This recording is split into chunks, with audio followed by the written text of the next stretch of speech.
Oke. Oke, bismillah, saya mulai ya. Assalamualaikum warahmatullahi wabarakatuh. Selamat siang ya. Ini beberapa ada yang di kelas Selamat. ya.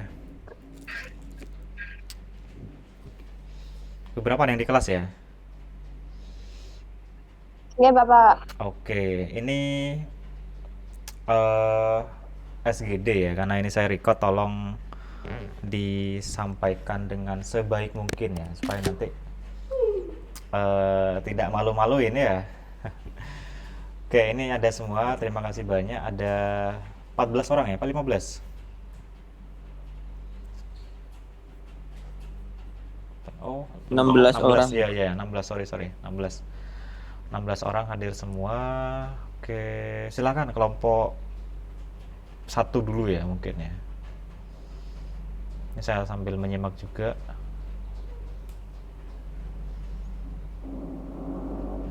Sudah ready slide-nya?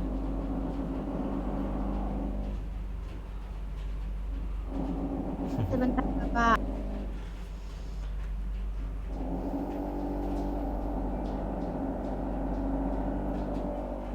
Oh ini oke, Mbak Amalia ya.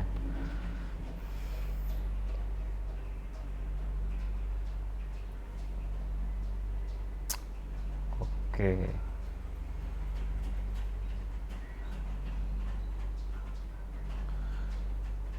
Oke, silakan bisa dimulai.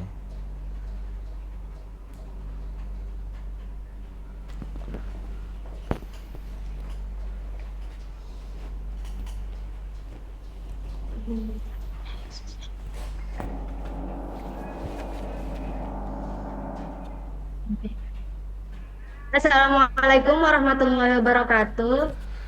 Waalaikumsalam Waalaikumsalam warahmatullahi wabarakatuh. warahmatullahi wabarakatuh. Sebelumnya saya mengucapkan terima kasih kepada dosen pengampu Bapak Rivaldi yang sudah memberikan kesempatan kepada kelompok kami presentasi, dan juga saya mengucapkan terima kasih kepada teman-teman yang sudah hadir pada hari ini. Saya Amalia Muliso yang akan bertugas sebagai moderator dalam presentasi kelompok satu, yang tentunya saya tidak sendiri. Di sini saya bersama dengan rekan kelompok saya, yaitu Deviana Aulia, Aris Purwanto, dan Komaria, di mana kelompok kami akan membahas tentang komunikasi data pada era digital. Tanpa berlama-lama, kita akan memulai presentasinya.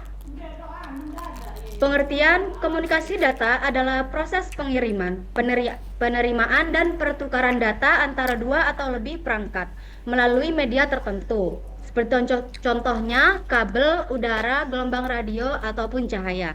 Tujuannya agar informasi dapat berpindah secara akurat, cepat, dan aman. Contoh di kehidupan sehari-hari yaitu mengirim chat WhatsApp, streaming YouTube, yang suka lihat maraton, sama transaksi e-banking dan lain-lain. Untuk slide kedua yaitu komponen utama komunikasi data. Komponen-komponennya yaitu pertama ada pengirim atau transmitter, perangkat yang mengirim data seperti komputer ataupun handphone. Lalu kedua ada receiver atau penerima, yaitu perangkat tujuan yang menerima data dari transmitter. Lalu ada media transmisi yang terarah, yaitu kabel tembaga dan fiber optik. Yang tidak terarah seperti WiFi, Bluetooth, gelombang radio, dan satelit. Lalu ada pesan atau data, informasi yang dikirim berupa teks, gambar, suara, video, ataupun lainnya.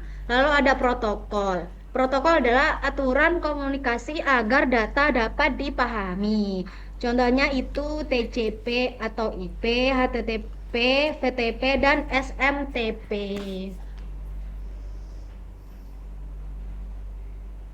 Lalu selanjutnya bentuk transmisi data para era digital. Yang pertama berdasarkan arah transmisi simplex atau yaitu satu arah, contohnya TV siaran.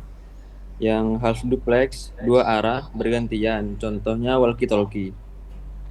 Lalu yang full duplex dua arah simultan, contohnya telepon video call. Lalu yang kedua berdasarkan mode data. Yang pertama analog, sinyal terus-menerus, misalnya gelombang radio. Yang selanjutnya digital, sinyal sinyal biner 0 dan 1 atau internet modern. Yang ketiga berdasarkan kecepatan, narrowband, broadband, high speed network atau 4G, 5G, dan fiber optik.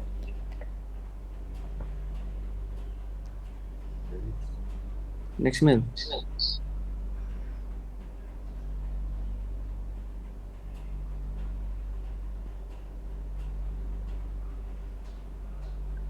Lalu selanjutnya teknologi komunikasi data modern.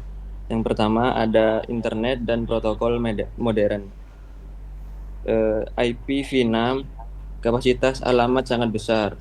Lalu HTTP atau HTTPS komunikasi website aman.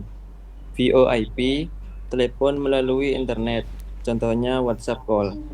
Yang kedua jaringan seluler 4G LTE seperti streaming HD. Yang kedua 5G latensi sangat rendah, mendukung LOT dan AI real time. Yang ketiga fiber optik, kecepatan sangat tinggi hingga gigabyte per second. Lalu stabil untuk jarak jauh. Yang keempat WiFi generasi baru seperti WiFi 5, WiFi 6, dan WiFi 7. Jangkauannya sangat luas, kecepatannya tinggi, mendukung banyak perangkat. Yang kelima, komunikasi LOT atau Internet of Things. Perangkat saling terhubung otomatis seperti sensor rumah, smartwatch, dan CCTV cloud.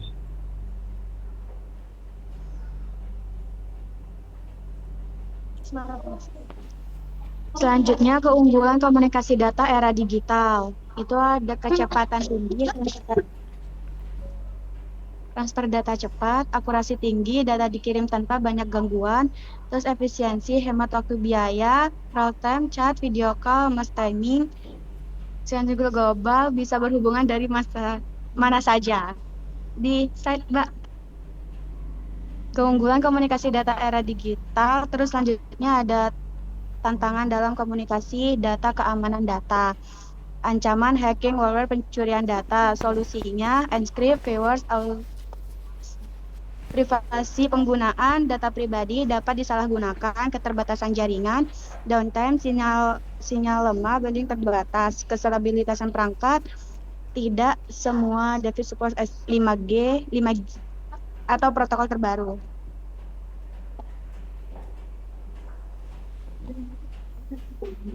Selanjutnya, peran komunikasi data dalam kehidupan modern. Yang pertama, pada pendidikan seperti e-learning, video conference, dan perpustakaan digital. Yang kedua, dalam kesehatan bisa telemedicine, rekam medis digital, dan monitoring pasien. Yang ketiga, industri dan bisnis. Ada e-commerce, cloud computing, dan sistem pembayaran digital.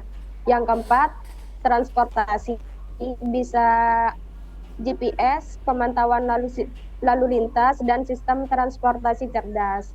Kemudian dalam pemerintahan bisa e-government dan pelayanan publik online. Selanjutnya, kesimpulan. Jadi, komunikasi data merupakan fondasi utama dalam perkembangan teknologi pada era digital. Berbagai inovasi seperti IoT, cloud computing, kecerdasan buatan, dan jaringan 5G memungkinkan pertukaran informasi berlangsung jauh lebih cepat, efisien, dan real time. Meskipun begitu, tantangan seperti keamanan data, privasi pengguna, serta meningkatnya volume dan kompleksitas lalu lintas data tetap memerlukan perhatian serius. Secara keseluruhan, keberadaan komunikasi data telah memberikan dampak besar bagi pendidikan, bisnis, kesehatan, hingga pemerintahan. Sehingga kemampuan untuk memahami serta beradaptasi dengan teknologi digital menjadi hal yang sangat penting di masa sekarang. Next.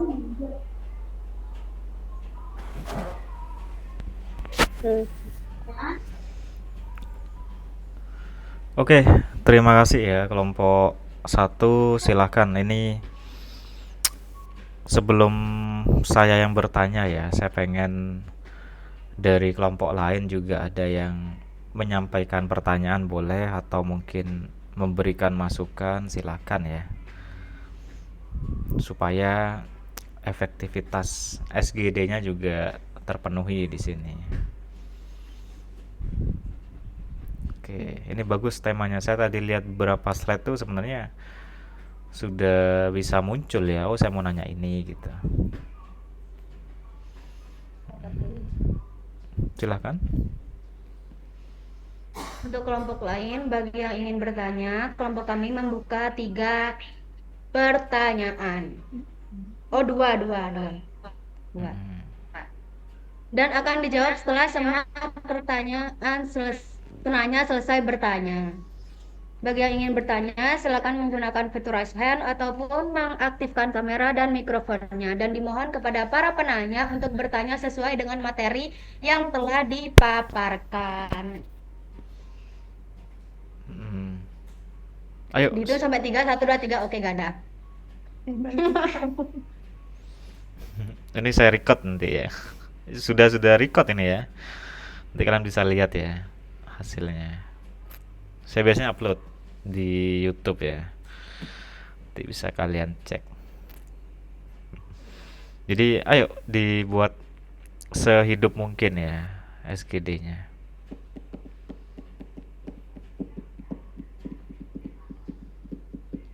Ayo kelompok yang lain. Kelompok 1 berarti harusnya kelompok 2 dan kelompok 3 yang kelompok 2 3 4 ya yang bertanya. Ayo, ini ada Mbak Nurul, Mbak Hovifatus, sama Alvina ini, sama Rauda ya, Rauda dan Alvina.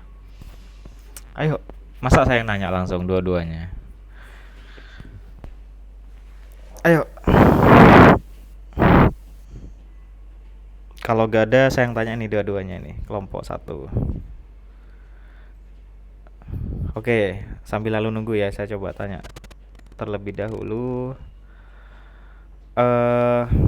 Tadi kelompok 1 sudah nyampaikan ya bahwa perkembangan data, teknologi, dan era digital ya seperti saat ini itu memang memiliki dampak yang sangat positif ya. Jadi pasti ada positifnya, akan tetapi ada negatifnya juga yang bisa mengancam atau membayang-bayangi data yang kita transfer ya di dalamnya. Oke. Pertanyaan saya, menurut kelompok 1 gimana caranya di era sekarang ya, itu data kita itu bisa save dan akun kita ya, media sosial ataupun apapun itu juga bisa save ya, bisa aman. Kira-kira bagaimana caranya sehingga tidak gampang bahasa gampangnya ya, tidak gampang di hack ya, seperti itu. Nah, kira-kira gimana menurut kelompok 1?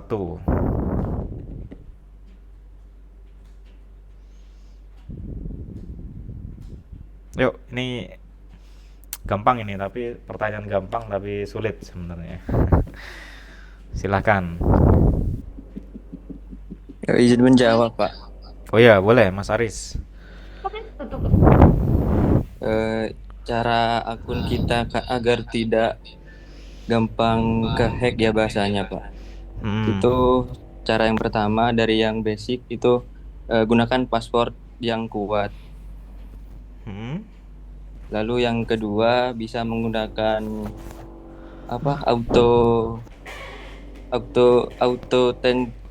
faktor yang kedua, Pak. Apa namanya bisa Indonesianya, verifikasi 2 langkah, Pak. Nah, lalu yang ketiga waspada pada link-link yang seperti phishing atau link-link buatan yang emang sengaja buat orang-orang itu mengambil akun kita. Lalu yang terakhir menghindari wifi publik kalau tidak penting. Seperti itu, Pak. Oke. Bagus. Jawaban Mas Aris nih paham berarti Mas Aris ya. Yang lain kalau di kelompok satu sebelum saya jelaskan ini.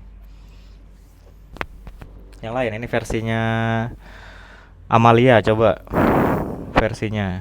Oh, Tadi kan sudah tuh sama disampaikan. seperti Mas tadi, Pak, karena kita satu kelompok. Ya, kan beda ini tempatnya aja beda ini.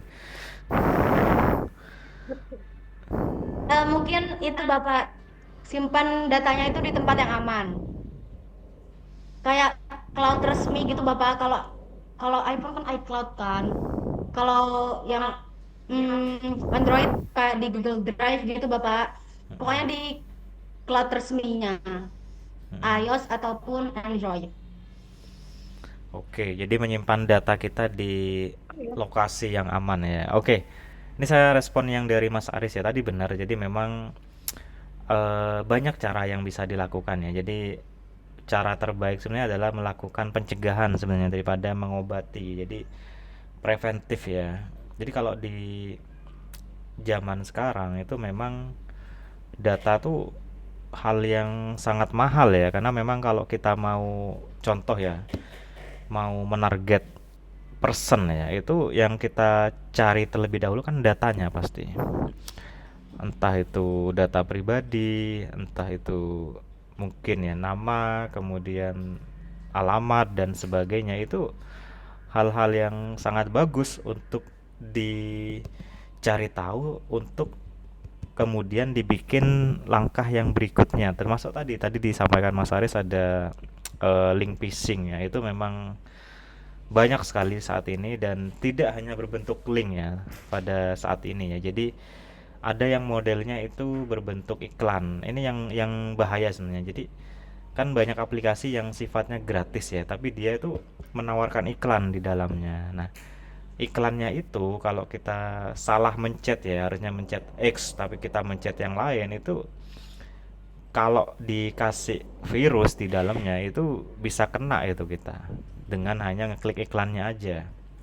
Nah, yang kedua, memang harus hati-hati sama wifi yang publik. Kita publik itu dalam artian wifi di tempat umum, karena banyak kejadian itu pertukaran data, atau bukan pertukaran data ya, pertukaran file yang dilakukan tidak resmi itu menggunakan wifi. Karena apa? Karena dia berada di jaringan yang sama, jadi kita tinggal cari tahu IP target, udah tinggal kita salin-salin aja datanya. Itu bisa itu seperti itu.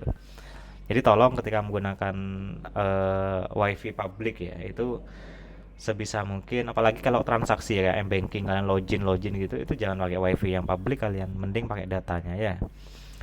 Kemudian ini lagi, kalau kalian seneng berselancar di internet ya, pastikan misalnya kalau pakai Google Chrome ya, atau pakai aplikasi Mozilla atau apapun itu, Safari kalau yang Android iPhone ya, itu tolong dipasang ad blocker ya, atau adblock namanya. Jadi dia itu fungsinya untuk ngeblok iklan gitu. Jadi iklan di internet tuh banyak sekali. Ada iklan yang untuk mencari, misalkan iklan kan bayar ya. Ada yang iklan yang resmi kayak gitu. Ada yang iklan memang sengaja dipasang untuk memancing gitu, untuk diklik gitu. Nah, itu hati-hati di situ. Jadi kalau bisa untuk menghindari iklan atau menghapus iklan yang tidak penting, itu ada extension namanya di setiap browser ya, itu namanya adblock namanya. Itu kalau kalian sudah dipasang itu sudah 50% itu menghilangkan resiko untuk kena phishingnya seperti itu. Itu bagus tadi. Kemudian dari Mbak Amalia ini tentang kalau nyimpan data itu di storage yang resmi, ya benar juga. Karena memang di era sekarang tuh banyak storage yang tidak resmi atau bahkan gratis ya, yang menawarkan dia 1 tera atau 500 giga dan sebagainya. Padahal itu belum tentu aman data kita di situ. Oke, ada yang tahu apa aplikasinya? Storage yang tidak resmi? Terabox itu, Pak. Ya, oke. Itu hati-hati di situ karena memang menurut saya agak janggal ya. Jadi dia tuh menawarkan ukuran penyimpanan yang sangat besar, padahal di satu sisi aplikasi atau company yang lain ya, dia tuh menawarkan jumlah yang kecil dengan berbayar, itu besar tapi gratis. Nah, itu kan menjadi pertanyaan, padahal data itu adalah hal yang sangat mahal sebenarnya. Dia tuh menawarkan gratis di situ. Otomatis kan, oh ini ada sesuatu yang pasti disalahgunakan seperti itu. Nah, itu yang disebut dengan kita harus tahu, oh ini bagus gitu, oh ini tidak gitu. Termasuk yang berbayar pun sebenarnya tidak semerta-merta langsung aman ya, tidak juga ya, tapi bijaklah dalam meng-backup data. Contoh backup data yang wajib ya kalau kalian lagi skripsian atau lagi tugas akhir ya. Itu pakailah yang Google Drive-nya itu atau di cloud-nya ya. Kalian pakai supaya nanti misalkan laptopnya bermasalah itu kalian bisa punya punya salinan gitu. Jangan sampai nyimpen foto-foto atau apa gitu supaya Pak saya gak ada hard disk nih saya nyimpen di cloud, jangan. Kalau bisa kalian ketika nyimpen apa ya, kenangan masa kecil misalkan kalian ketika waktu TK, SD dan sebagainya itu kan pribadi sekali ya. Itu belilah hard disk kalian.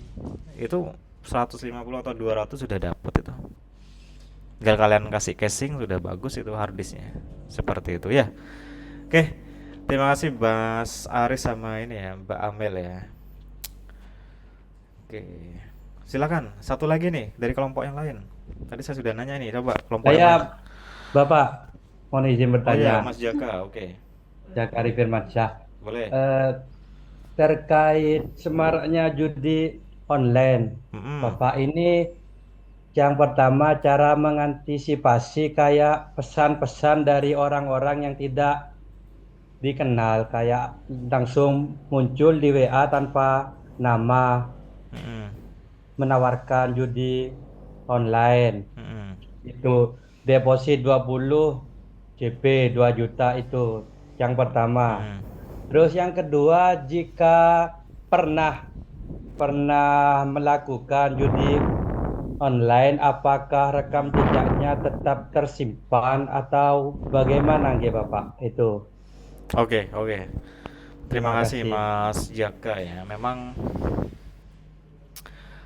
fenomena sekarang nih sangat-sangat sangat terbuka sekali ya. Jadi mungkin kita flashback ke 2020 ke bawah ya, itu kita asing sekali dengan yang namanya judi online itu. Bahkan pinjol ya, kayak pinjaman online tuh kita asing sekali. Tapi kayak di era sekarang itu menjadi sesuatu yang biasa gitu, atau bukan biasa ya, kayak di mana-mana tuh kayak muncul gitu. Nah, yang pertama saya bahas ini ya, judol ya. Judol itu sebenarnya salah satu mekanisme perjudian ya yang dikemas dalam konsep online. Kalau judi kan mungkin dari dulu sudah ada ya, kayak apa biasanya, kayak apa, ngadu ayam gitu, kemudian balapan atau apa itu kan dijudikan semua rata-rata ya. Tapi cuman di era sekarang tuh supaya menjangkau lebih banyak orang itu dijadikan online. Jadi yang biasa dipakai itu kayak apa ya, kayak domino, kartu-kartu dan sebagainya. Nah, cara kita supaya tidak tidak kena ya sebenarnya adalah kita harus merasa cukup ya. Merasa cukup dengan yang kita miliki, karena yang ditawarkan dia kan sebenarnya kecepatan ya, kecepatan dalam artian ya cepet ya dalam dapat sesuatu ya, padahal mendapatkan sesuatu dengan cepat kan pasti dilangsungkan dengan cara yang tidak bagus kan pasti ya. Itu kan yang harus kalian pahami. Jadi kalau memang mau dapat tambahan ya kayak rezeki dan sebagainya, tambahan uang saku ya dan sebagainya, jangan memilih jalan kayak gitu kalian, karena jelas mungkin yang pertama satu dua kali atau 5 kali awal tuh pasti bagus, kalian pasti dapat ya. Tapi setelah itu sudah hilang kalian di situ. Sudah akan menjadi kayak donatur tetap ya. Kalian akan menyumbangkan terus dan isi-isi terus ya tanpa tanpa menang seperti itu. Jadi kayak kecanduan, dan impactnya itu saya pernah baca juga artikelnya, itu impactnya kemana-mana itu kalau kecanduan itu bahaya sekali. Jadi impactnya adalah bukan hanya dari diri sendiri ya, tapi kena semua, kayak keluarganya. Kalau punya istri ya istrinya, kalau punya anak itu kena semua. Jadi kayak kena semua, merembet semua itu. Nah, ketika akhirnya merembet semua, akhirnya si yang bersangkutan kan pasti tambah rusak ya hidupnya ya. Nah, itu sebelum kalian tahu atau mungkin sebelum kalian mengalami, ada baiknya jangan tertarik seperti itu ya, karena memang sangat tidak bagus ya, karena endingnya pasti ke sana seperti itu. Oke, ini saya record ini nanti ya gak apa lah, lucu-lucuan pakai apa kacamata muncul-muncul juga ya.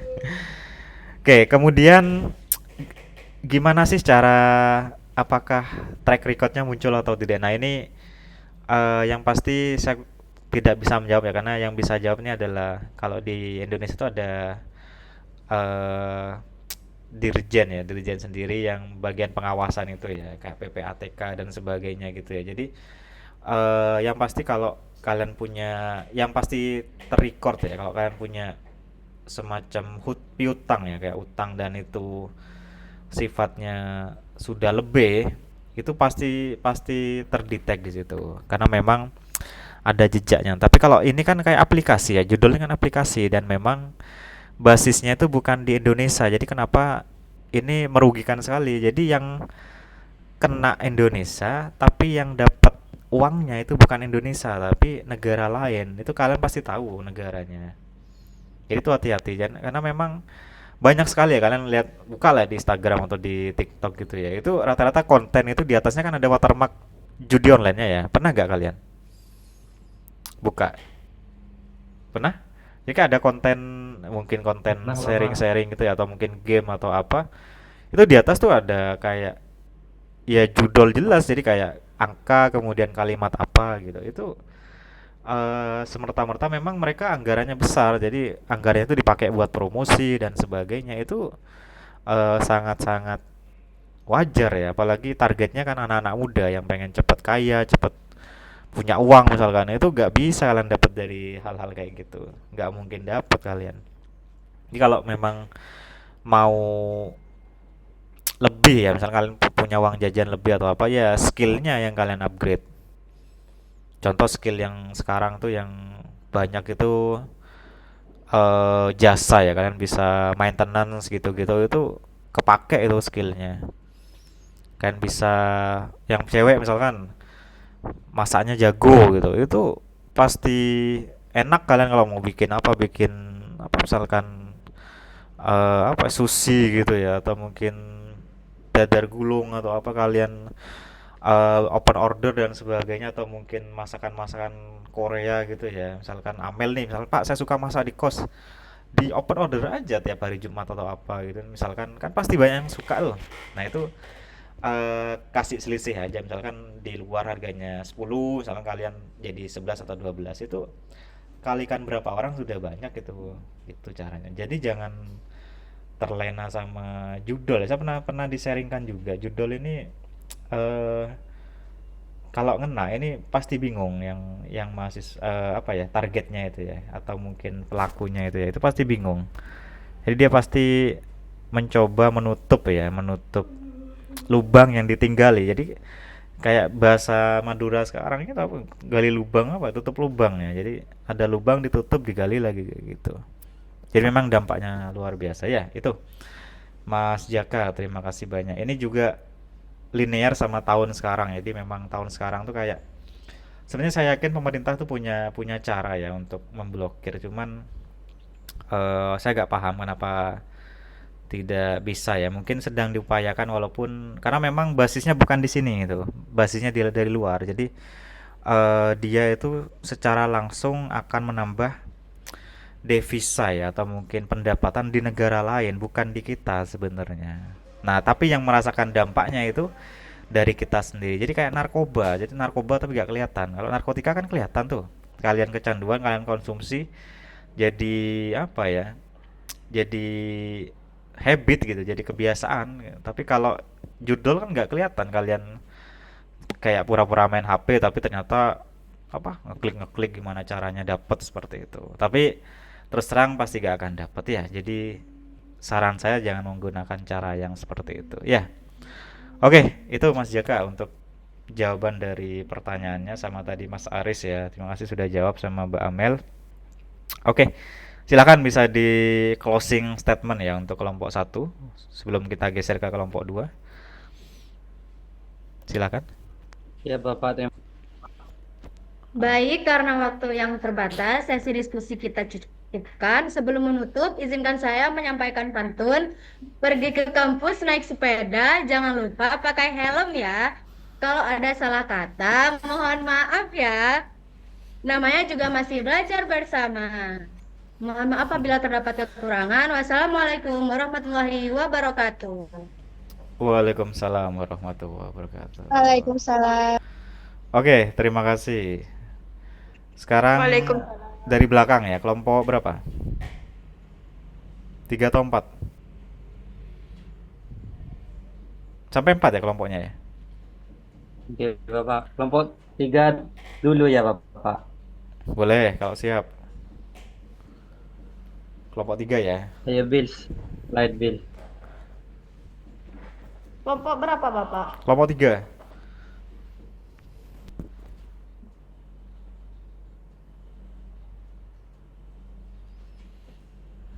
Oke.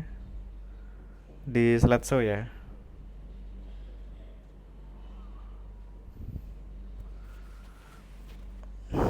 Oke, ini harus on cam kalian ya. Jadi biar wajah kalian muncul di slide-nya. Ini yang muncul nih masih Amel ini.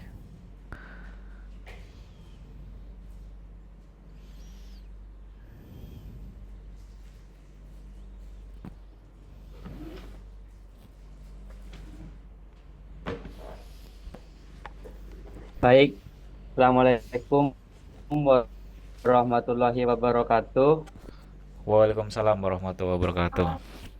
Waalaikumsalam warahmatullahi Kami kami dari kelompok 3 yang berjumlah 4 orang, ada Alvina, Jaka, Nabila, dan Sauda yang akan menjelaskan tentang jaringan komputer di Indonesia dan di dunia. Silakan untuk pemateri bisa langsung dilanjut.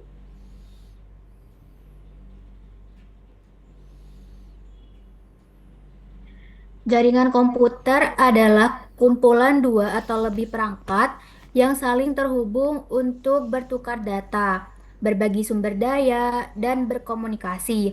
Contohnya seperti WiFi di rumah, internet di HP, dan jaringan di kampus. Tujuan dibuatnya jaringan komputer diantara lain untuk mempermudah komunikasi, menghubungkan banyak perangkat, mempercepat pertukaran informasi, dan menghemat biaya penggunaan perangkat.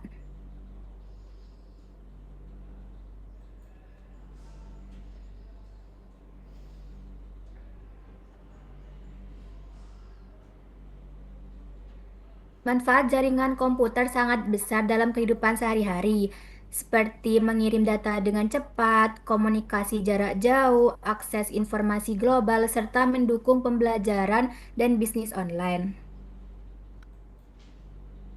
Komponen jaringan. Komponen jaringan terdiri dari perangkat keras seperti komputer atau server, router, switch, access point. Perangkat lunak seperti sistem operasi jaringan, aplikasi komunikasi, media transmisi seperti kabel dan WiFi. Next, selanjutnya.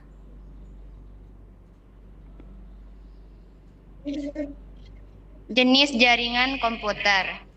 Berdasarkan jangkauan, ada LAN, Local Area Network, jaringan dalam area kecil seperti rumah, sekolah, kantor. Ada juga MAN, Metropolitan Area Network, jaringan dalam cangkupan satu kota, contohnya jaringan antar gedung dalam satu kota. Ada WAN, Wide Area Network, jaringan dengan jangkauan sangat luas, contoh internet. Berdasarkan sistem, ada client server, ada server pusat yang menyediakan layanan atau data, dan client yang mengakses website, aplikasi. Terus ada peer-to-peer atau P2P. Semua komputer setara, bisa saling berbagi tanpa server pusat. Contohnya berbagi file antar komputer langsung. Cara kerja jaringan sederhana. Yang pertama, perangkat terhubung komputer, HP, dan perangkat lain terhubung lewat LAN atau WiFi agar bisa berkomunikasi. Yang kedua, data dikirim. Data dari pengirim dipecah menjadi paket-paket kecil. 3. Melalui jaringan, paket dikirim lewat kabel, WiFi atau seluler dan diarahkan oleh router atau switch. Nomor 4, data diterima. Di tujuan, paket disusun kembali menjadi data utuh. Yang kelima, protokol. Protokol seperti TCP atau IP mengatur proses agar data sampai dengan benar dan lengkap. Next, sejarah perkembangan di dunia. Tahun 1960-an, ARPANET atau awal internet. Tahun 1980-an, penggunaan TCP atau IP. Tahun 1990-an, internet mulai berkembang luas. Internet digunakan di seluruh dunia. Next. Perkembangan teknologi jaringan dunia. Yang pertama, cloud computing, teknologi untuk menyimpan data dan menjalankan aplikasi melalui internet. Data bisa diakses kapan saja dan di mana saja, lebih aman, praktis, dan tidak bergantung pada satu perangkat. Yang kedua, Internet of Things, konsep di mana berbagai perangkat terhubung ke internet dan bisa saling berkomunikasi, seperti lampu, TV, dan smartwatch. Membuat aktivitas menjadi lebih otomatis dan efisien. Ketiga, Artificial Intelligence atau AI, teknologi kecerdasan buatan yang membantu jaringan menjadi lebih cerdas, seperti menganalisis data, mendeteksi gangguan, dan meningkatkan kinerja jaringan secara otomatis. Yang keempat, 4G network, generasi terbaru jaringan seluler dengan kecepatan sangat tinggi dan latensi rendah, mendukung banyak perangkat sekaligus dan mempercepat perkembangan teknologi seperti IoT dan aplikasi real time. Next.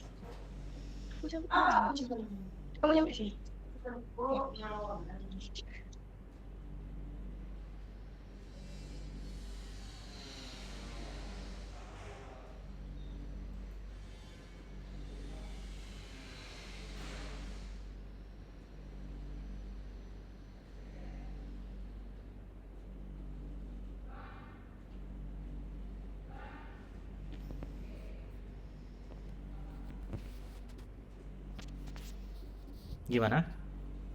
Bisa lanjut? Next ke materi selanjutnya.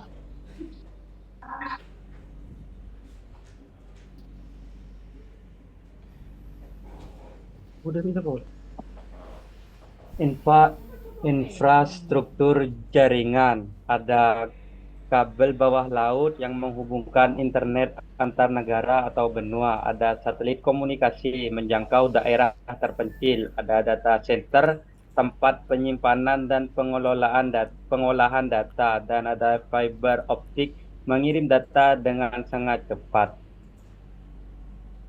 Semua infrastruktur ini membuat internet bisa digunakan di seluruh dunia dengan cepat dan stabil. Next.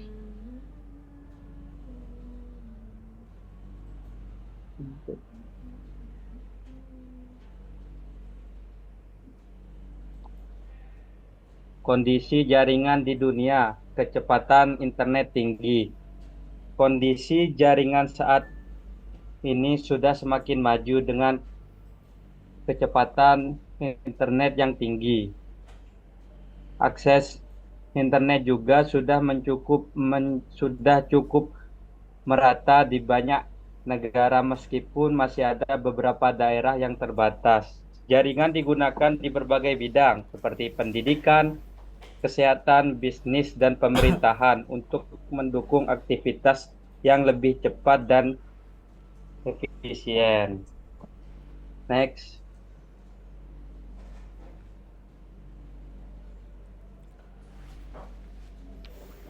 Negara dengan jaringan termaju, ada Amerika Serikat yang punya banyak perusahaan teknologi besar dan infrastruktur internet luas serta canggih.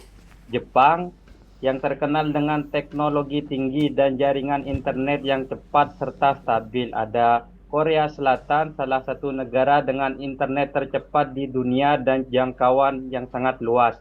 Ada Singapura yang infrastrukturnya modern, wilayah kecil sehingga jaringan mudah merata dan sangat cepat. Negara maju karena investasi besar di teknologi, infrastruktur kuat dan inovasi yang terus berkembang. Sebelumnya saya juga pernah baca literasi di negara Jepang, ternyata meskipun jumlah download kapasitasnya sangat berat seperti 1 GB, 2 GB dan seterusnya, namun ketika mendownload di sana hanya membutuhkan cukup 1 detik. Jadi saya rasa di Indonesia ini sangat tertinggal, apalagi di sini karena jaringannya juga agak tidak stabil dan kalah dengan negara-negara maju. Oke, next. Jaringan komputer di Indonesia.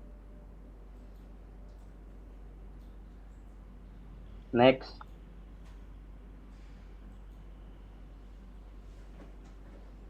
Sejarah perkembangan jaringan di Indonesia. Mulai berkembang dari tahun 1990-an. Internet mulai dikenal dan digunakan secara terbatas, terutama di kampus dan instansi. Terus ISP mulai muncul, perusahaan penyedia internet mulai bermunculan sehingga masyarakat bisa mulai mengakses internet. Penggunaan meningkat pesat sejak adanya smartphone, sejak hadirnya HP pintar dan jaringan mobile 3G atau 4G. Bahkan sekarang ada yang sampai 5G. Internet jadi lebih mudah diakses oleh semua orang. Next.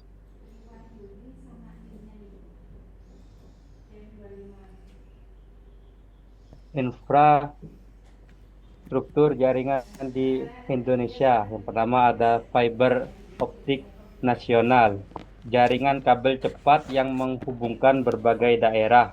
Yang kedua ada proyek Pelapa Ring, proyek pemerintah untuk pemerataan internet hingga ke daerah terpencil. Ada BTS, menara jaringan, pemancar sinyal agar HP bisa terhubung ke jaringan. Dan yang terakhir ada jaringan seluler 3G, 4G, dan 5G, yaitu teknologi internet mobile dengan kecepatan berbeda. Oke, next.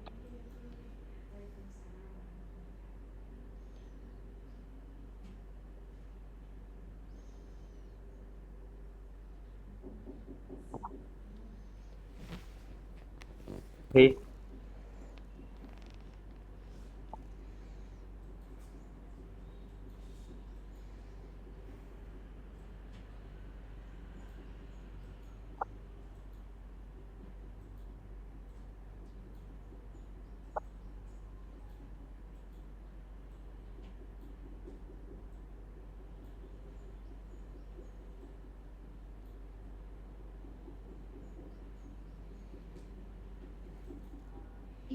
Dan yang selanjutnya ada penggunaan jaringan di Indonesia.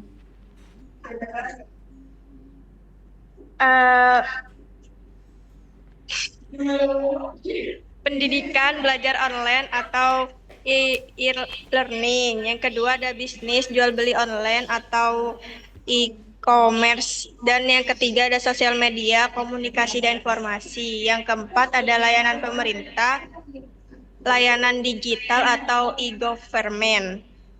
Yang selanjutnya ada kondisi jaringan di Indonesia. Kota besar internet cepat dan stabil, daerah terpencil, akses masih terbatas, dan keseluruhan jaringan sedang dalam tahap pemerataan. Next.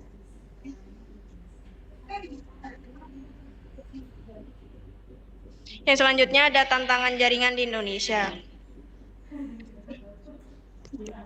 Infrastruktur belum merata di seluruh wilayah, biaya pembangunan jaringan tinggi, dan yang ketiga ada kualitas jaringan di beberapa daerah belum stabil. Upaya pemerintahnya, bangunan pelapering, memperluas jaringan fiber optik nasional. Yang kedua ada penyediaan internet ke desa, menjangkau daerah terpencil. Yang ketiga ada pengembangan jaringan 5G, meningkatkan kecepatan dan kualitas internet. Next. Dan selanjutnya ada perbandingan Indonesia dan dunia. Next. Perbandingan utama Indonesia versus dunia. Yang pertama tuh ada kecepatan di Indonesia sedang, sementara di dunia lebih tinggi. Yang kedua ada akses, di Indonesia belum merata, sedangkan di dunia lebih merata. Yang ketiga ada teknologi, di Indonesia masih berkembang, sementara di dunia sudah sangat maju. Jadi jaringan Indonesia masih mengejar ketertinggalan dibanding negara-negara maju. Next. Yang berikutnya ada keamanan jaringan.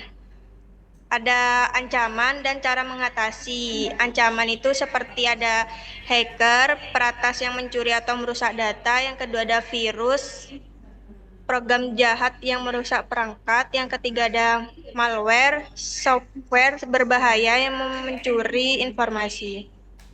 Cara mengatasinya yaitu gunakan antivirus untuk melindungi perangkat, pasang firewall untuk memblokir akses berbahaya, gunakan password kuat dan berbeda.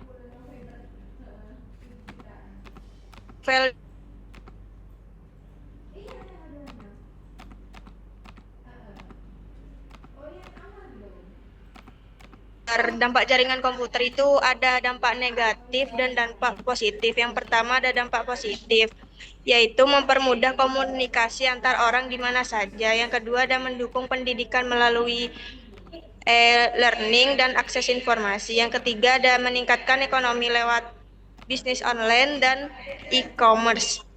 Dampak negatifnya yaitu menimbulkan ketergantungan internet. Yang kedua ada resiko kejahatan siber seperti hacking. Yang ketiga ada penyebaran informasi palsu atau hoax. Jaringan komputer membawa banyak manfaat, tapi juga perlu digunakan dengan bijak. Next. Yang terakhir ada kesimpulan. Jaringan komputer telah menjadi bagian penting dalam kehidupan modern karena memudahkan komunikasi, pendidikan, bisnis, dan layanan publik.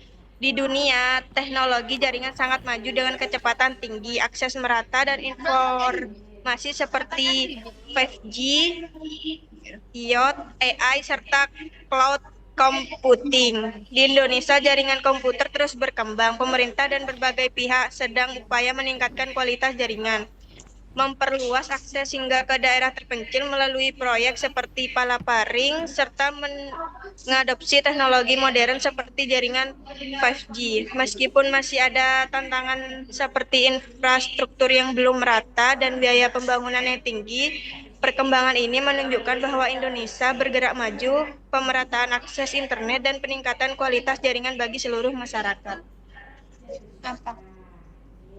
Saya kembalikan kepada moderator. Baik. Sekian dari kelompok kami. Apabila ada yang perlu ditanyakan, monggo.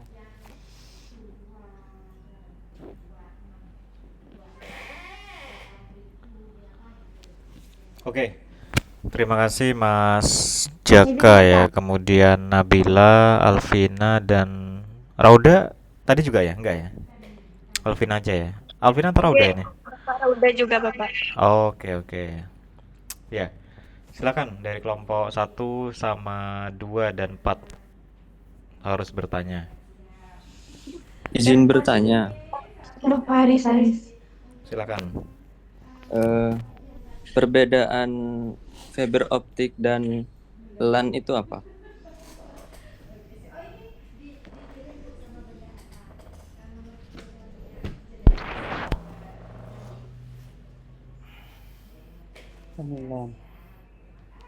Yuk, silakan kelompok 3. Mau langsung jawab atau di keep dulu? Simak ditampung dulu, Bapak. Oke. Satu lagi dari kelompok berapa ini? Izin bertanya, Bapak. Oh, ada 2. Oke, boleh 2. Kalau saya Ivan Badia dari kelompok 4 Ah, izin bertanya.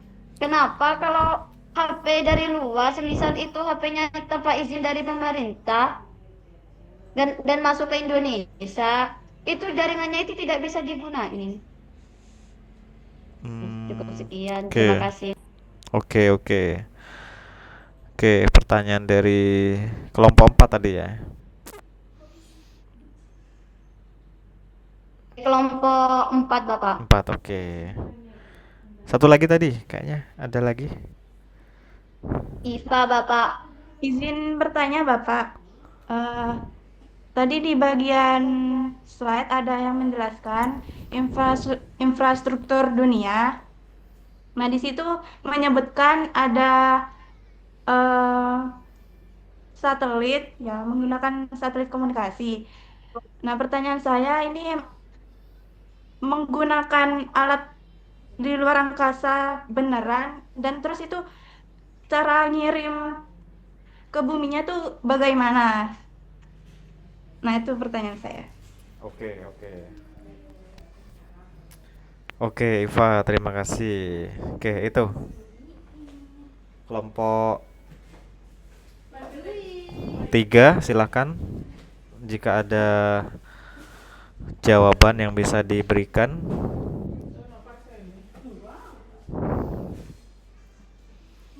Baik, mohon izin yang pertama saya akan menjawab pertanyaannya punya Mas Aris tadi, perbedaan antara fiber optik dan LAN atau local area network. Sendiri itu adalah media kabel atau jenis kabel. Sedangkan LAN itu adalah sistem jaringannya jadi bukan media. Jadi perbedaannya sudah cukup jelas. Untuk yang fiber optik ada jenis kabel yakni berupa kabel atau berbentuk fisik sendiri. Sedangkan LAN itu merupakan sistem jaringan, seperti jaringan, jadi tidak ada bentuk fisiknya. Seperti itu, Bapak. Bagaimana Mas Aris, apa bisa dipahami? Oke, terima kasih Mas Jaka. Oke. Ini saya bantu sedikit ya, Mas Aris ya jawabannya ya. Tadi pertanyaannya bagus. Jadi apa bedanya fiber optik sama jaringan LAN? Oke, tadi benar tadi jawabannya. Jadi secara jangkauan ya, sebenarnya fiber optik itu lebih kepada jenis kabel ya. Sedangkan LAN itu suatu area kan. LAN itu kan local area network ya, kepanjangan. Nah, cuman yang lebih pas kalau LAN itu jenis kabelnya dia pakai RJ45.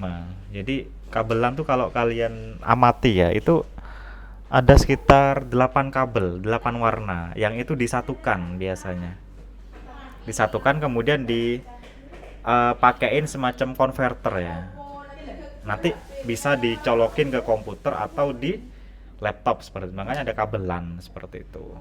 Nah, itu menggunakan kabel RJ45. Jadi kabel kombinasi ada sekitar 8 warna seperti itu.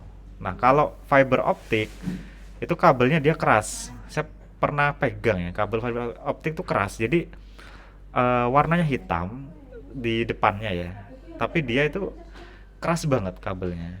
Dia keras supaya apa? Supaya transmisi datanya itu bisa lebih cepat. Karena kalau kabel itu lunak berarti kan tembaganya tipis. Tapi kalau dia keras, tembaganya tuh berarti lebih tebal. Dan itu tembaga itu kan salah satu konduktor ya atau penyalur yang paling bagus ya. Salah satunya penyalur listrik di situ. Jadi seperti itu ya. Oke, itu yang jawaban saya bantu. Silakan jawaban yang lain. Tadi ada menggunakan satelit ya kalau nggak salah. Terus yang lain juga silakan. Kelompok 3 dijawab. Izin menjawab pertanyaan dari Mbak Dela. Jadi benar di luar angkasa itu menggunakan alat. Jadi sinyal dikirim dari stasiun bumi berupa antena besar, tower atau pusat komunikasi. Sinyalnya berupa gelombang radio atau mikro yang dikirim ke satelit luar angkasa. Dicabut Di dalam satelit luar angkasa ada alat penting yang bernama dicabut, kan? transponder yang fungsinya untuk menerima sinyal dari bumi dan mengubah frekuensi agar tidak terjadi gangguan. Setelah itu, sinyal yang sudah diperkuat dikirim kembali ke bumi, diterima oleh antena penerima. Contohnya seperti parabola, TV, HP, atau modem internet untuk menerima sinyal.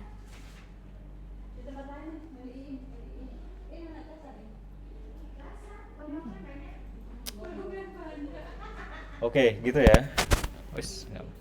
Jadi secara singkatnya, dari bumi dikirim ke satelit, setelah itu dikirim ke bumi lagi. Oke. Melalui gelombang radio. Apa bisa dimengerti, Mbak Dela, atau mungkin ada sanggahan? Mengerti.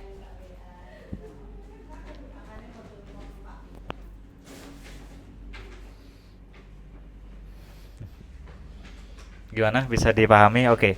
Jadi jaringan satelit itu sebenarnya salah satu mekanisme yang lama ya. Jadi paling awal tuh supaya kita kenal itu kan ada istilah TV satelit ya. Jadi TV satelit itu berarti televisi yang bisa mengakses stasiun dari luar negeri. Sedangkan TV atau antena yang manual atau mungkin yang lokal, dia hanya bisa menjangkau sinyal atau radius secara satu nasional atau satu negara. Nah, kemudian berkembang lagi tuh jaringannya untuk menjadi penyedia internet. Contoh yang sekarang booming ya, itu ada Starlink ya. Jadi dia jaringan yang berbasis seperti parabola, tapi dia langsung memancar ke, sebenarnya bukan luar angkasa juga ya. Jadi tetap di orbit bumi ya. Jadi dia tetap di dalam bumi, hanya saja tempatnya tinggi sekali. Nah, kenapa dia tinggi? Supaya akses jaringan yang didapat itu bisa lebih full seperti itu. Jadi dia harus menggunakan tempat yang tinggi. Jadi kalau pakai kabel itu pasti boros kan. Jadi menggunakan yang namanya satelit sebagai pemancar dengan disertai mini parabola yang tugasnya untuk pemantul di situ. Itu tapi memang ada harga, ada rupa ya. Jadi harganya mahal tapi kualitas jaringannya juga sangat stabil gitu, sangat cepat karena langsung direct ya dari satelit seperti itu. Oke, itu mungkin tambahan dari saya. Oke, satu lagi tadi pertanyaannya belum dijawab. Izin menjawab pertanyaan Iva. Kenapa HP dari luar negeri tidak bisa dipakai di Indonesia? Ada beberapa alasan utama. Yang pertama, bisa email belum terdaftar. Di Indonesia, semua HP harus terdaftar di sistem Kementerian Perindustrian Republik Indonesia. Biasanya, memang harus didaftarkan lewat bea cukai. Biaya cukai. Yang kedua, perbedaan jaringan. Setiap negara punya frekuensi jaringan berbeda. Contoh 4G atau 5G di luar bisa beda dengan di Indonesia. Yang ketiga, HP terkunci. Beberapa HP dari luar dikunci oleh operator tertentu. Misalnya hanya bisa pakai SIM dari negara asal. Kalau dipasang SIM Indonesia biasanya tidak terbaca. Yang keempat, aturan pemerintah. Pemerintah Indonesia membatasi HP ilegal supaya mengurangi barang ilegal dan melindungi pasar dalam negeri. Bisa dipahami, Mbak Iva? Bisa dipahami, Mbak? Iya, Mbak. Terima kasih, Mbak Alvina.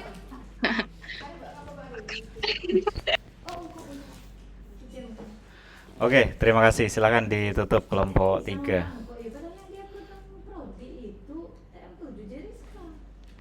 Baik, sekian dari kami kelompok 3. Apabila ada tutur kata yang kurang berkenan di hati Anda, mohon maaf sebesar-besarnya. Assalamualaikum warahmatullahi wabarakatuh.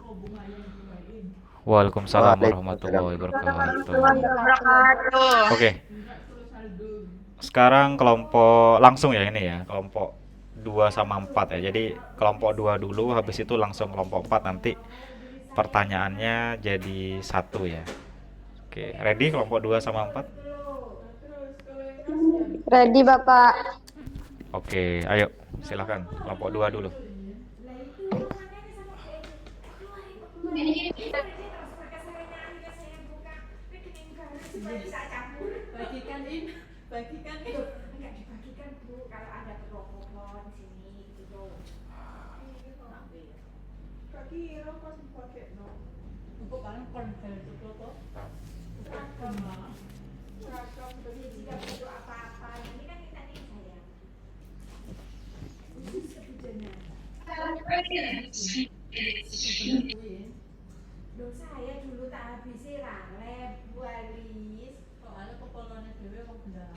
Sebentar ya Pak, masih ada kendala. Oke, silakan.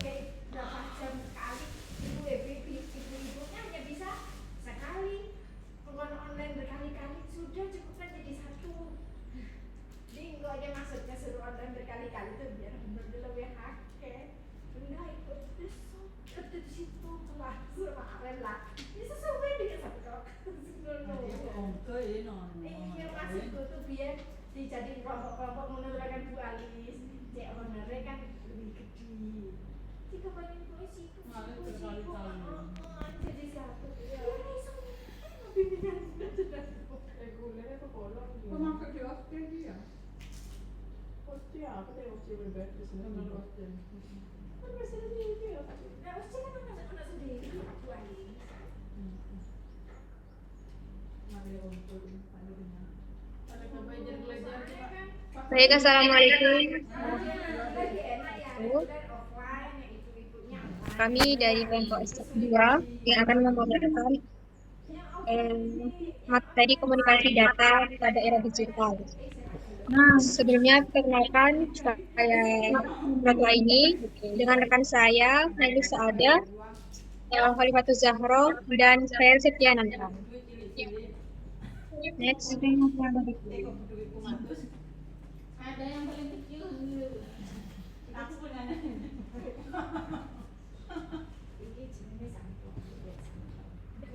Komunikasi data adalah proses pengiriman informasi dari satu perangkat ke perangkat lain melalui media transmisi tertentu. Informasi tersebut dapat berupa teks, gambar, audio, atau video. Komunikasi data terjadi ketika yang pertama, data dikirim dari sumber atau source, yaitu pengirim. Yang kedua, data melewati saluran komunikasi atau transmission media. Jalurnya itu seperti Wi-Fi atau internet atau kabel dan lain-lain. Yang ketiga, data diterima oleh tujuan atau destination oleh penerima. Next.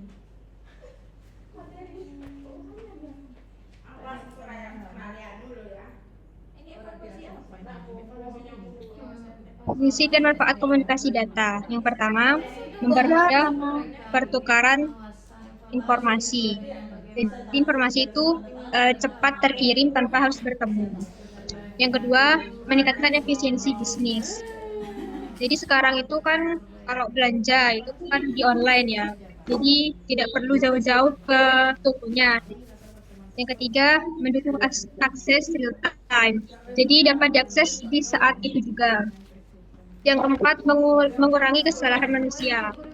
Contohnya saat mau input nilai, kita nggak usah menghitung manual, jadi langsung ada cara otomatisnya gitu. Yang kelima, memfasilitasi komunikasi global. Jadi kita masih bisa terhubung ke seluruh dunia. Next, ke pemateri selanjutnya.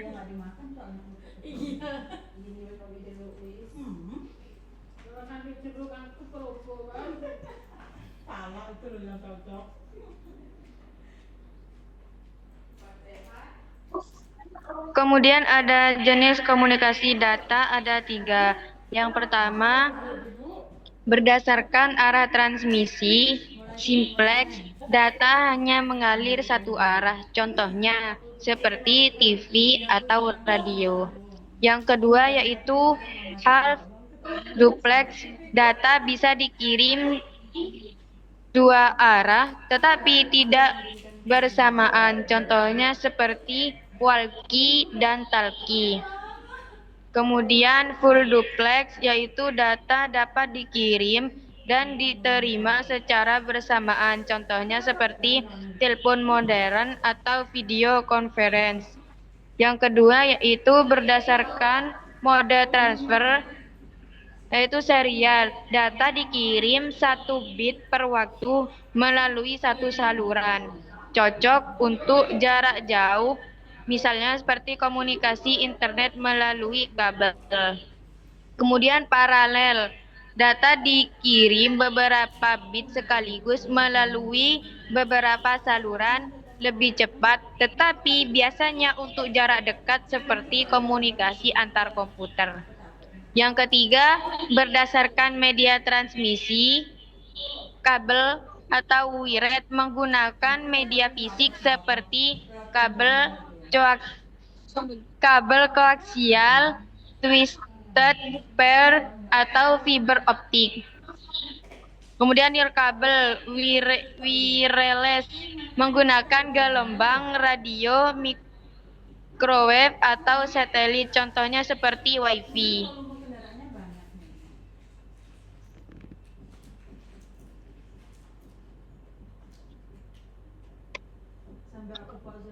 Kemudian protokol dalam komunikasi data.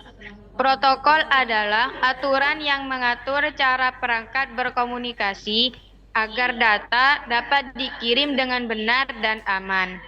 Beberapa langkah protokol antara lain, yang pertama TCP atau IP, Transmission Control Protocol atau Internet Protocol.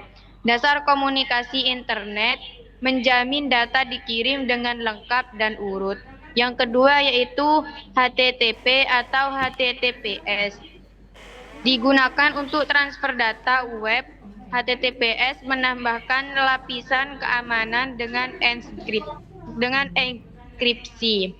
Yang ketiga yaitu FTP, File Transfer Protocol, untuk transfer file antara server dan klien. Yang keempat, SMTP, POP3, IMAP. Digunakan untuk layanan email. Yang kelima yaitu UDP, User Datagram Protocol. Digunakan untuk aplikasi yang membutuhkan kecepatan tinggi tanpa pengecekan lengkap, misalnya streaming video atau game online. Next.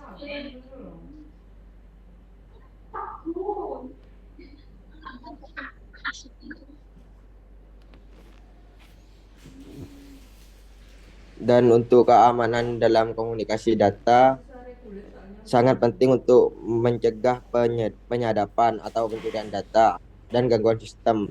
Beberapa langkah keamanan antara lain yaitu yang pertama, enkripsi data. Data diubah menjadi format yang hanya bisa dibaca dengan kunci tertentu. Dan yang kedua, VPN atau Virtual Private Network, mengamankan komunikasi data melalui jaringan publik. Dan yang ketiga, freeware, memblokir akses tidak sah ke jaringan atau perangkat. Dan yang keempat, antivirus dan anti malware, melindungi perangkat dari serangan malware yang bisa mencuri atau merusak data. Dan yang kelima atau yang terakhir, pengolahan hak akses membatasi akses hanya pada pihak yang berwenang. Next, Mbak.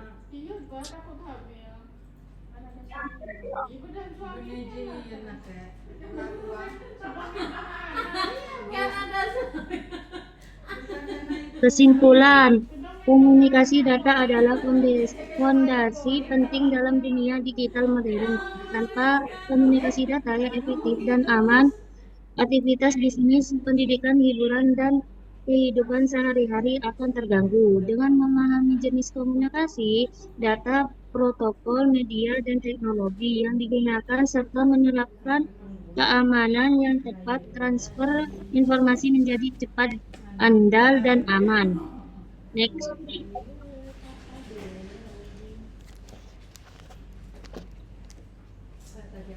Baik, mungkin ada yang ingin ditanyakan. Kalau kita dilanjut ke kelompok 4. Mungkin itu aja yang kelompok kami bisa sampaikan. Kurang lebihnya mohon maaf. Wassalamualaikum warahmatullahi wabarakatuh. Waalaikumsalam warahmatullahi wabarakatuh. Oke, silakan kelompok 4 terakhir.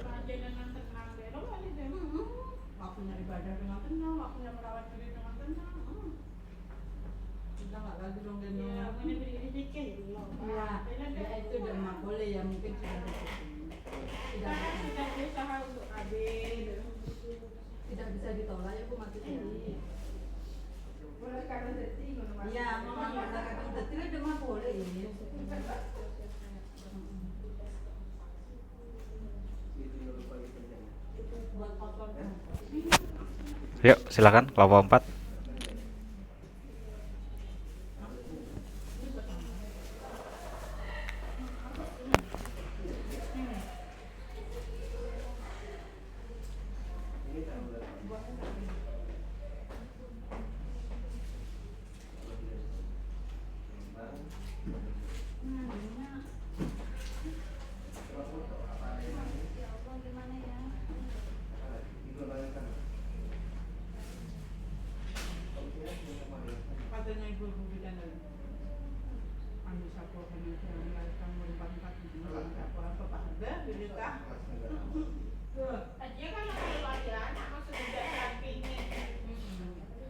Mohon maaf Bapak, masih ada kendala jaringan.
Ya. Assalamualaikum warahmatullahi wabarakatuh.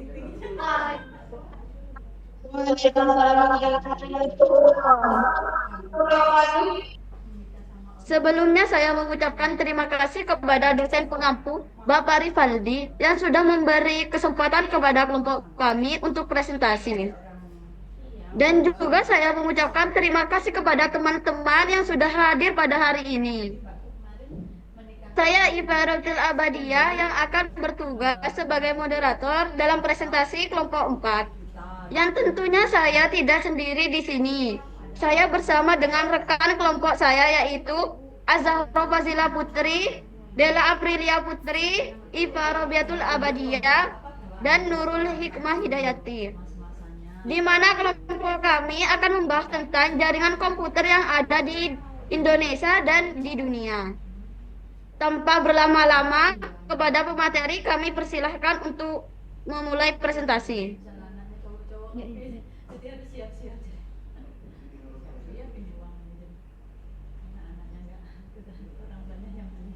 Jenis-jenis jaringan komputer. Yang pertama LAN, Local Area Network.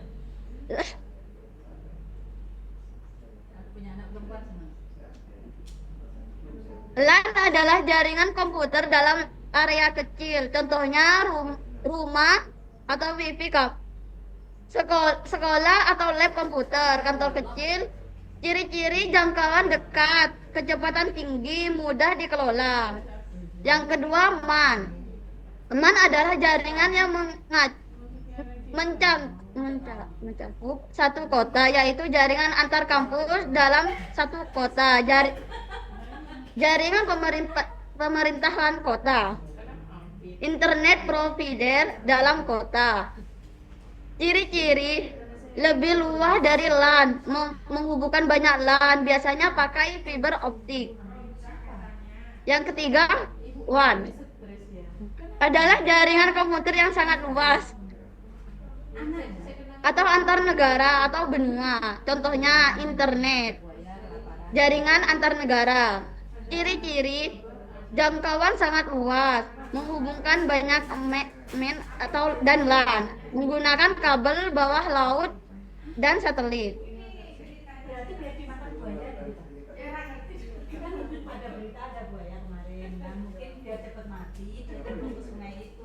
Yang pertama, jaringan komputer di Indonesia. Perkembangan jaringan di Indonesia. Yang pertama, awal masuk internet tahun 1990-an. Pada era ini, internet pertama kali diperkenalkan di Indonesia. Akses masih sangat terbatas atau kampus dan instansi tertentu menggunakan dial-up modern telepon. Kecepatan sangat lambat, muncul ISP awal seperti Indonet. Yang kedua, masa perkembangan ISP dan warnet tahun 2000-an. Memasuki tahun 2000-an, internet mulai berkembang pesat di Indonesia. Banyak ISP, penyedia layanan internet bermuncul, seperti warnet, warung internet, menjadi sumber populer pada eranya. Internet mulai diakses oleh masyarakat umum. Teknologi perkembangan ke ADSL dan kabel lebih cepat dari dial-up. Selanjutnya,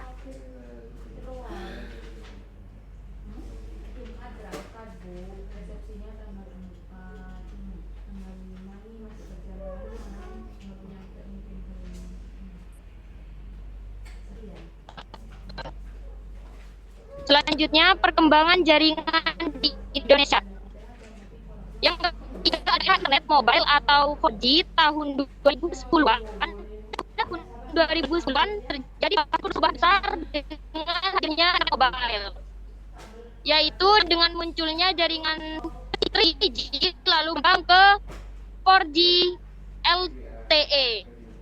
Jika penggunaan smartphone meningkat drastis adalah berbagai platform digital, sosial, e-commerce, dan lain-lain.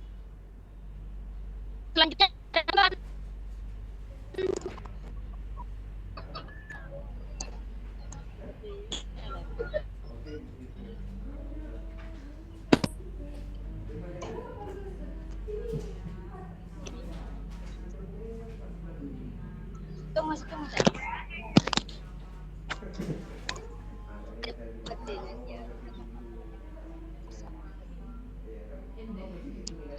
mohon maaf kepada teman-teman dan Bapak,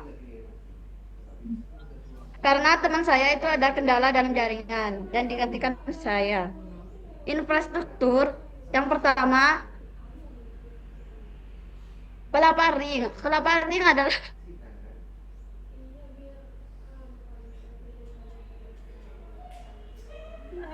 adalah proyek nasional berupa jaringan kabel serat optik yang menghubungkan hampir seluruh wilayah Indonesia. Fungsinya memperluas akses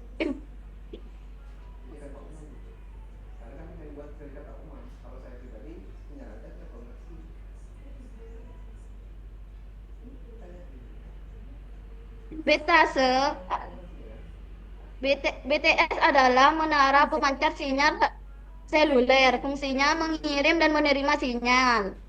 Mendukung 4G atau 5G. Memungkinkan akses internet di smartphone. Yang ketiga, data center. Pusat penyimpanan data digital. Digunakan untuk server. Contohnya, server website, cloud storage, database aplikasi. Contohnya server Google, Tokopedia, dan Shopee. Ini Jaringan komputer di dunia. Sejarah perkembangan jaringan komputer di dunia. 1.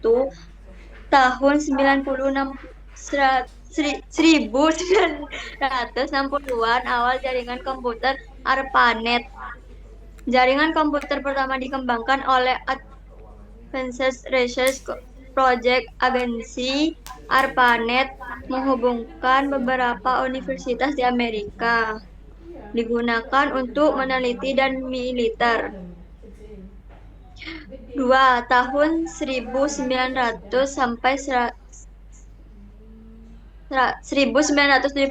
1980-an mengembangkan protokol TCP atau IP. Menciptakan protokol komunikasi jaringan standar utama TCP atau IP. Kemungkinan komputer berbeda saling terhubung. Tokoh penting Vinto Cerf dan Robert Kahn.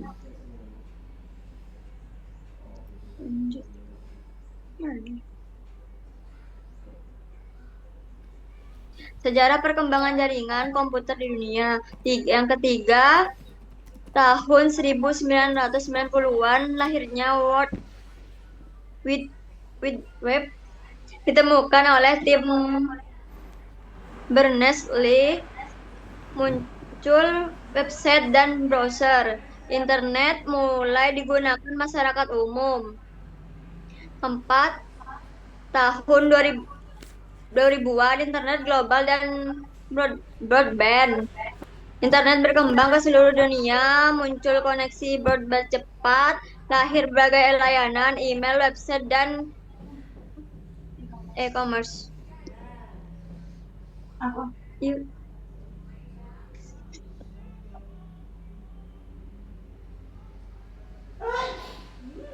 Kelima, pada tahun 2010-an itu era mobile dan media sosial. Internet berbasis smartphone, jaringan 3G ke 4G, dan media sosial berkembang pesat, aplikasi digital semakin banyak. 6. Saat ini itu 5G, cloud, dan AI. Jaringan 5G mulai digunakan. Berkembang cloud computing, AI, sama IoT.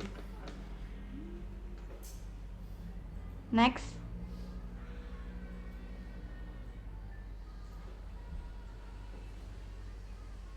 Infrastruktur jaringan di dunia. Ada 3. Yang pertama, kabel bawah laut. Kabel fiber optik di dasar laut menghubungkan antar negara dan benua. Contoh, Asia ke Eropa, Asia ke Amerika, dan Eropa ke Amerika. Nah, yang kedua, satelit. Digunakan untuk komunikasi global, terutama wilayah terpencil. Fungsinya internet satelit, GPS, dan komunikasi internasional. Yang ketiga, data center global. Yang pertama, perusahaan besar dunia memiliki pusat data besar seperti Google, Microsoft, dan Amazon. Next.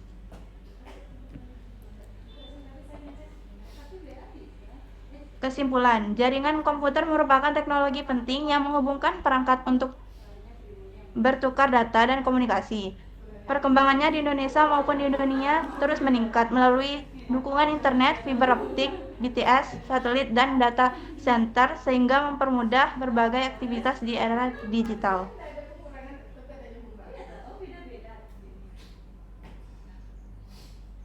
Terima kasih atas pemaparan materinya. Selanjutnya kita memasuki ke sesi tanya jawab. Kami akan membuka 2 pertanyaan terlebih dahulu dan akan dijawab setelah semuanya penanya selesai bertanya. Bagi yang ingin bertanya silahkan menggunakan fitur raise hand ataupun mengaktifkan kamera dan mikrofon.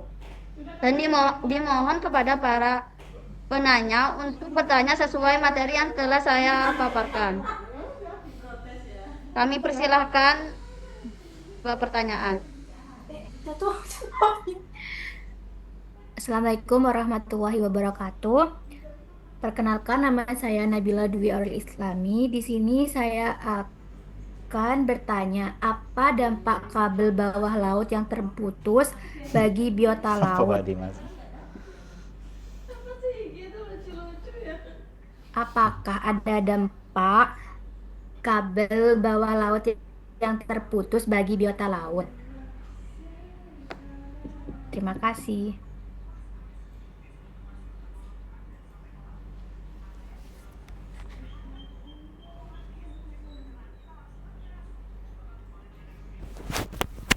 Oke, silakan yang lain. Nanti saya tanya juga ya ke kelompok 2 dan 4 ya.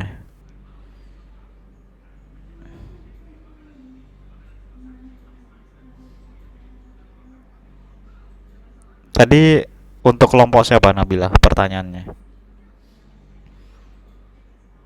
Untuk kelompok 4, Bapak. 4 ya, oke. Berarti sekarang untuk kelompok 2, ayo. Satu aja gak apa-apa. Baik, izin bertanya. Di dunia ini kan menggunakan internet seluruh dunia. Tetapi kok masih bisa stabil? Itu kenapa, Pak? Terima kasih.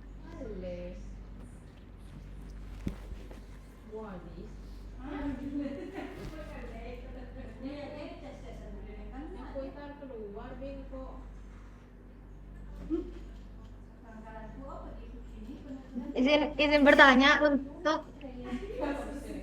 untuk kelompok 2. Ya. Pertanyaannya itu kan tadi di slide-nya ada protokol. Contoh-contoh protokol gitu juga kan ada kan. Itu perbedaannya itu apa ya? Kayak TCP atau IP dan HTTP. Itu penjelasannya gimana?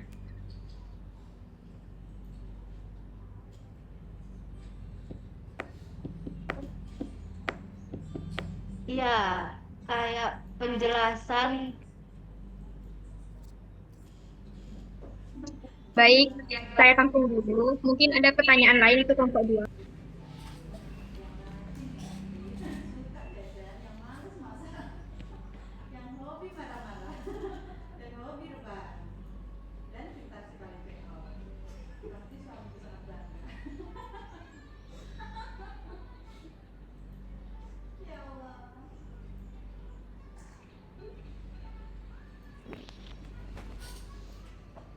Ayo silakan, sudah.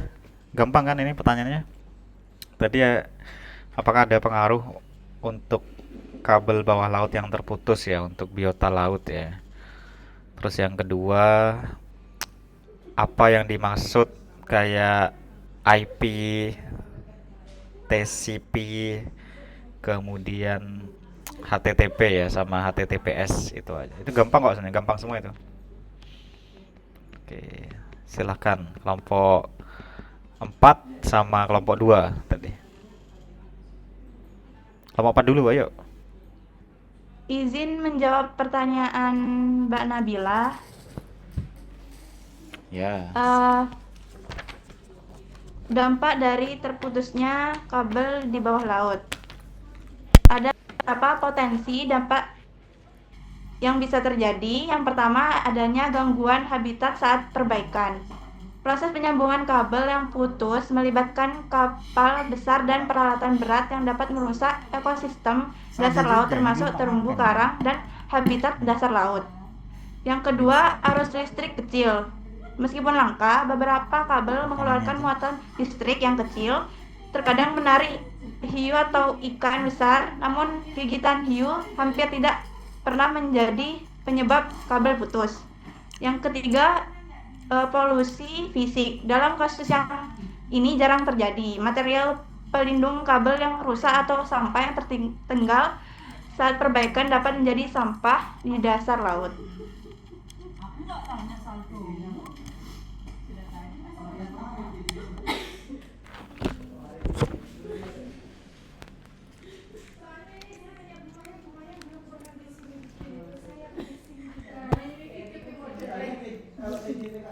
Izin menjawab pertanyaannya dari Mbak Amel.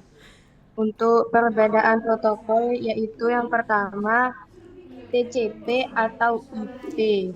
Itu Beda banget, protokol Mbak Dimas. dasar Hari ini untuk ceria. semua Dulu komunikasi internet. kayaknya hari ini. TCP itu untuk memastikan datanya itu sampai dengan lengkap, urut, dan tanpa error. Kalau IP itu untuk mengatur alamat dan pengiriman paket data. Kemudian yang kedua itu HTTP atau HTTPS. Itu khusus untuk komunikasi web. HTTPS lebih aman daripada HTTP. HTTP itu tidak terenskripsi atau kurang aman. Kalau HTTPS itu menggunakan enkripsi SSL atau TLS, lebih aman. Yang ketiga ada FTP. Itu untuk fokusnya pada transfer file. Kemudian yang keempat SMTP, POP3, IMAP atau protokol email. Intinya itu SMTP itu untuk mengirim, POP3 itu untuk mengambil dan simpan lokal, kemudian IMAP itu untuk sinkronisasi email. Yang kelima UDP, User Datagram Protocol. Itu untuk mempercepat tapi tidak seakurat TCP. Jadi intinya dari perbedaan tersebut, TCP atau IP itu kecepatannya sedang, keamanannya tinggi, fungsinya untuk dasar inter. Kalau HTTP itu kecepatannya cepat, keamanannya rendah, fungsinya untuk web. Dan kalau HTTPS itu kecepatannya sedang, keamanannya tinggi, fungsinya itu web itu aman. Kalau FTP kecepatannya itu sedang, keamanannya itu rendah, fungsinya itu transfer file.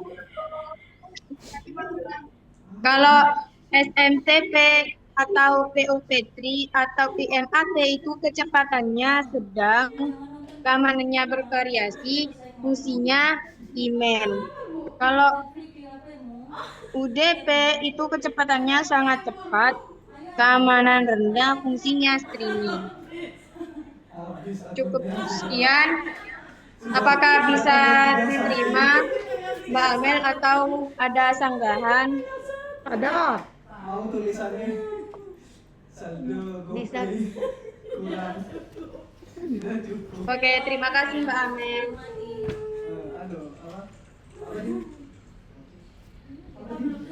Izin menjawab pertanyaan dari Mbak Aini.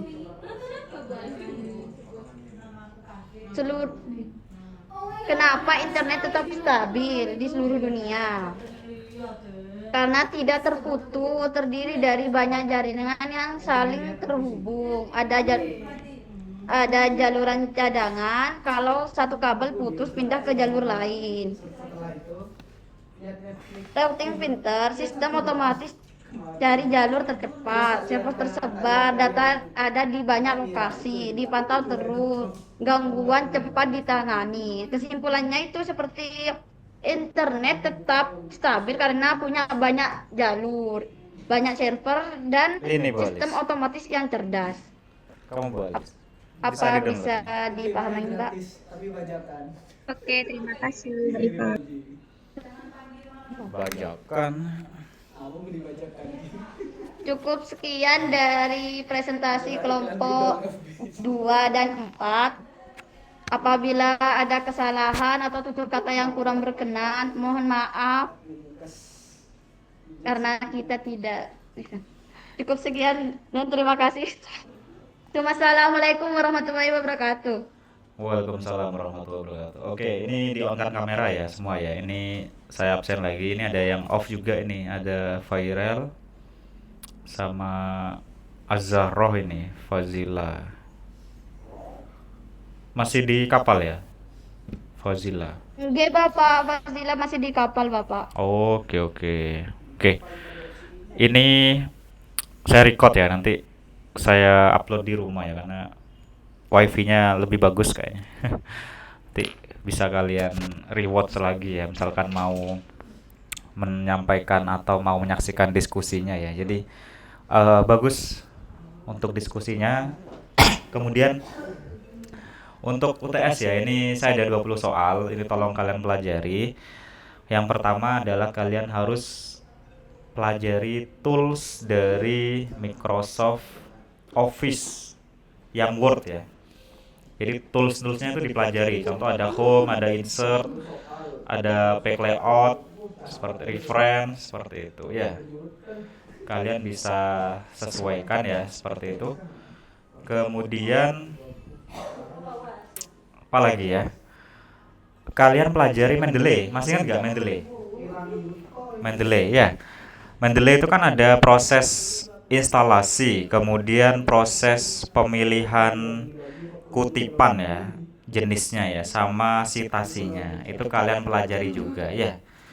Kemudian dari hasil SGD ini nanti saya minta ke siapa ya, Mas Aris ya. Nanti dikirim ya PPT-nya ya. Saya jadikan beberapa soal juga dari slide yang kalian sampaikan hari ini ya. Ini tolong dipelajari juga. Harapannya jangan sampai remedi ya. Bisa nggak kira-kira? Bisa? Insya Allah bisa, Pak. Insya Allah, Bapak. Bisa. Masa nggak bisa? Ini sudah saya ajarin. Soal aja, Pak. Iya. Kisi-kisi soal aja, Pak. Loh, barusan kisi-kisi kan sudah. Kisi-kisi soal, Bapak. Barusan sudah kisi-kisi loh. Kisi-kisi bukan ngasih tahu soalnya ya, tapi yang akan keluar. Kayak temanya Soal-soal tuh. yang mirip deh. Sudah itu aja. Soalnya ada. Oke, itu ya. Semoga berhasil untuk UTS-nya. Saya nggak mau remedi ya. Jadi kalau jelek ya, ya sudah gitu. Tapi usahakan jangan remedi ya. Minimal dapat 80 ya. Amin. Amin ya. Oke, itu saja. Terima kasih banyak untuk sore hari ini ya. Jangan lupa sholat asar ya. Sholat jangan lupa. Oke, terima kasih banyak. Lebih kurangnya mohon maaf. Assalamualaikum warahmatullahi wabarakatuh. Waalaikumsalam warahmatullahi wabarakatuh. Terima kasih, Bapak. Jangan upload di YouTube. Oke. Jangan upload di YouTube, Bapak. Hah? Upload di TikTok, Bapak. Loh iya, tak upload memang. Bapak. Iya iya, tak upload. Saya upload ya, tenang. Masih ada. Ada. Itu. Goblok kan aku.